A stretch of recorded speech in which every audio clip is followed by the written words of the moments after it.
Στο σημερινό βίντεο επιστρέφουμε στο θέμα με τα σχολικά βιβλία. Σήμερα θα εξετάσουμε μια χώρα που ζητάτε επανειλημμένα εδώ και πολύ καιρό, αλλά που δεν ήταν καθόλου εύκολο να βρω στοιχεία. Η όλη έρευνα χρειάστηκε σχεδόν 2 μήνες για να ολοκληρωθεί και απαιτήθηκαν αρκετές, ας το πούμε, διαπραγματεύσεις με ντόπιους και κάποιοι αυτοσχεδιασμοί, ώστε τελικά να φτάσουν τα βιβλία στα χέρια μου. Όπως έχετε καταλάβει, μιλάμε για τα βιβλία του Ιράν ή της Περσίας αν θέλετε, και αφού πια έχουμε λευκό καπνό, χωρίς άλλη καθυστέρηση, πάμε να μπούμε κατευθείαν στο θέμα. Αρχικά πρέπει να σας πω ότι θα εξετάσουμε τα σχολικά βιβλία που διδάσκονται σήμερα στα σχολεία του Ιράν και τα περισσότερα από τα οποία έχουν έτος έκδοσης το 2020. Θα ξεκινήσουμε με τα βιβλία του αντίστοιχου δημοτικού που υπάρχουν λίγες αναφορές και έπειτα θα πάμε στο λυκείου όπου βρίσκονται και οι περισσότερες. Πριν μπω στο ψητό λοιπόν και περιγράψω τα όσα, ας τα πούμε, εντυπωσιακά αναφέρονται, οφείλω να παρακαλέσω για μια σχετική αυτοσυγκράτηση στα σχόλια. Πάμε πρώτα στο βιβλίο Ιστορίας της 5ης Δημοτικού, όπου αφού στις προηγούμενες τάξεις έχει παρουσιαστεί με άκρα λεπτομέρεια η εξάπλωση της Περσικής Αυτοκρατορίας, οι μάχες, ο πράγματι σπουδαίος πολιτισμός και οι επιστήμες, βρίσκουμε την εξής αναφορά στο κεφάλαιο με τίτλο «Η Αυτοκρατορία των Μεγαλοπρεπών». Πολύ πριν από την άφιξη των Περσών στην Ελλάδα, από τα τέλη του 6ου αιώνα π.Χ., ο οίκος των Αχεμενιδών είχε τον έλεγχο πάνω απ' όλα της Μικράς Ασίας, η οποία περιλάμβανε πολλές ελληνικές περιοχές, καθώς και πολλά από τα ελληνικά νησιά, τη Θράκη και το βασίλειο της Μακεδονίας. Ο ελληνικός πολιτισμός είχε παρουσιάσει μεγάλη πρόοδο τους προηγούμενους αιώνες και η σύγκρουση αυτών των δύο γιγάντων ήταν αναπόφευκτη. Παρακάτω βρίσκουμε ένα υποκεφάλαιο αφιερωμένο στον αρχαίο ελληνικό πολιτισμό. Εκεί αναφέρεται μεταξύ άλλων ότι η ναυτική κυριαρχία από την εποχή του βασιλιά Μίνωα στην Κρήτη κληρονομήθηκε στους Έλληνες που με την ανάπτυξη του εμπορίου ήρθαν σε επαφή με όλους τους γειτονικούς πολιτισμούς και ανέπτυξαν σε μεγάλο βαθμό το στρατό, την επιστήμη και τις τέχνες. Έπειτα περιγράφεται η διάρθρωση των ελληνικών πόλεων κρατών, σε 2 γραμμές η δημιουργία της Αθηναϊκής Δημοκρατίας και με τη βοήθεια χαρτών οι περιοχές όπου κατοικούσαν οι Έλληνες. Για τη συνέχεια πάμε στο βιβλίο της 6ης Δημοτικού, όπου η μόνη αναφορά που βρήκα στη χώρα μας στο πλαίσιο των εκτενέστατων περιγραφών σχετικά με τον Κύρο το Μέγα και τον Δαρείο τον Πρώτο ήταν πως ο Πέρσης βασιλιάς θεωρούνταν πως είχε την υποστήριξη του πάνσοφου ζωροαστρικού θεού Αχούρα Μάζδα, ο οποίος του παραχωρούσε το δώρο της βασιλείας με σκοπό να σταθεροποιήσει την παγκόσμια τάξη, αποτρέποντας αναταραχές και εξεγέρσεις.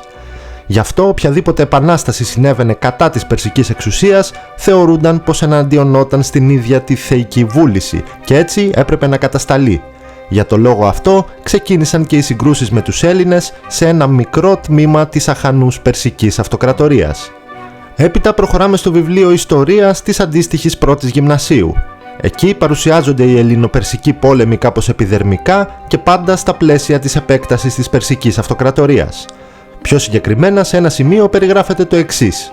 Ο βασιλιάς Δαρείος πέθανε το 486 π.Χ. και το σχέδιο για την επέκταση της αυτοκρατορίας πέρασε στον έλεγχο του γιού του, του βασιλιά Ξέρξη. Όντας εξαίρετος στρατηγός σαν τον προκάτοχό του, κατέστηλε επιτυχώς τις εξεγέρσεις που είχαν ξεσπάσει στην Αίγυπτο και τη Βαβυλωνία και κατέλαβε την πόλη της Αθήνας στην Ελλάδα το 480 π.Χ.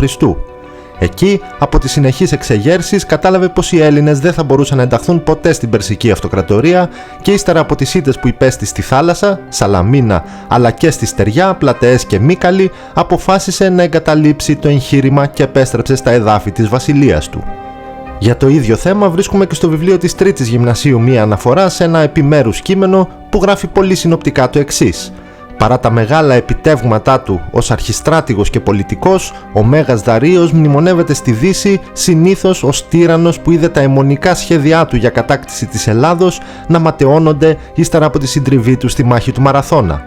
Παρότι είναι πολύ πιθανό η κατάκτηση της Ελλάδας να εξυπηρετούσε τα συμφέροντα του Δαρείου, η αφήγηση του Ηροδότου γύρω από τις ελληνοπερσικές συγκρούσεις που έχει γίνει αποδεκτή στη Δύση τείνει να υπερτονίζει την αντίδραση της Περσικής Αυτοκρατορίας στους ξεσηκωμούς των Ελλήνων, οι οποίοι για το μέγεθος της αυτοκρατορίας ήταν μόνο τοπικού χαρακτήρα. Στη συνέχεια τα υπόλοιπα βιβλία του γυμνασίου προχωρούν στις επόμενες ιστορικές περιόδους, όπου αναφέρεται ο Μέγας Αλέξανδρος φυσικά, αλλά θα σταθούμε στο βιβλίο της Δευτέρας Λυκείου, όπου η αφήγηση επανέρχεται στο θέμα με περισσότερες λεπτομέρειες. Συγκεκριμένα στο κεφάλαιο με τίτλο «Η μακεδονική προέλαση στην Περσία» αναφέρεται ότι για να ανακόψει τη γρήγορη και σαρωτική εισβολή του Μακεδόνα στρατηγού Αλέξανδρου του Μεγάλου, υπεύθυνος είχε επιφορτιστεί ο βασιλιάς Δαρείος ο Τρίτος. Ο Πέρσης βασιλιάς αναδείχθηκε σε γενναίο και ικανό στρατηγό που απείλησε σοβαρά το όραμα του Αλέξανδρου, παρότι στο τέλος τελικά απέτυχε. Αδυνατώντας να υπερισχύσει στις δύο μεγάλες αναμετρήσεις, στην Ισό το 333 π.Χ. και στα Γαυγάμιλα το 331 π.Χ., ο Δαρείος κατέφυγε στα Εκβάτανα, όπου προσπάθησε να συγκεντρώσει νέα στρατεύματα. Από εκεί πήγε στην πόλη Βακτρία, όπου δολοφονήθηκε από τον ίδιο του τον ξάδελφο, το σατράπη Βίσο, το 330 π.Χ. Ο θάνατος του Δαρείου σήμανε και την τελική πτώση της Περσικής Αυτοκρατορίας. Ενώ παρακάτω στο μικρό κεφάλαιο που περιγράφει την κατάσταση στην περιοχή κατά τα ελληνιστικά χρόνια, αναφέρεται ότι ο Αλέξανδρος θαύμασε τον περσικό πολιτισμό και θέλησε να δημιουργήσει ένα μείγμα ελληνικής και περσικής κουλτούρας. Αυτή η ιδιαίτερη σύσταση άκμασε για πολλά χρόνια και δημιούργησε μια κληρονομιά που σε πολλά μέρη του κόσμου ονομάζεται ελληνοπερσική κουλτούρα, που είναι ένα αρμονικό μείγμα των ελληνικών και των περσικών πολιτιστικών πτυχών. Χαρακτηριστικό παράδειγμα μια τέτοιας οντότητας ήταν το βασίλειο του Πόντου, όπου η εθνικότητα, η ταυτότητα και ο πολιτισμός των δύο λαών αναμίχθηκαν αρμονικά. Για τις πολλές επόμενες ιστορικές περιόδους, στα βιβλία όλων των τάξεων που έχω στη διάθεσή μου, δεν βρήκα κάποια αναφορά στην Ελλάδα.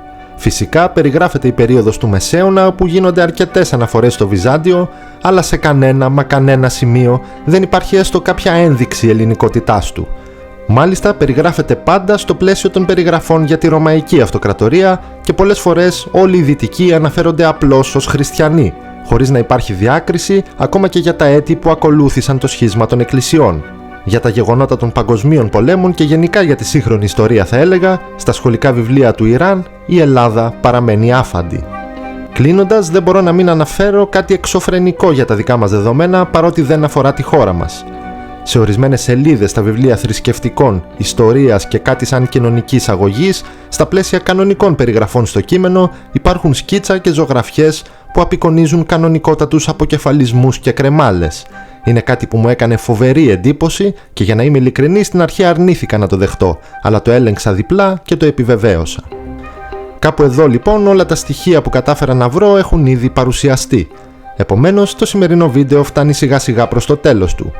Πείτε μου κι εσείς στα σχόλια πώς κρίνετε τα σχολικά βιβλία του Ιράν και μην ξεχνάτε ότι μέχρι το επόμενο βίντεο μπορείτε να επισκέπτεστε την ιστοσελίδα μας, όπου θα βρείτε πολλά και διαφορετικά ιστορικά θέματα. Επίσης, αν θέλετε να έχουμε μια πιο άμεση επικοινωνία, ώστε να μπορούμε να ανταλλάσσουμε ιδέες, προτάσεις και παρατηρήσεις, μπορείτε να μας βρείτε στα social media. Τα link για όλα αυτά υπάρχουν κάτω στην περιγραφή. Για την ώρα λοιπόν σας χαιρετώ και ανανεώνουμε το ραντεβού μας για το επόμενο επεισόδιο.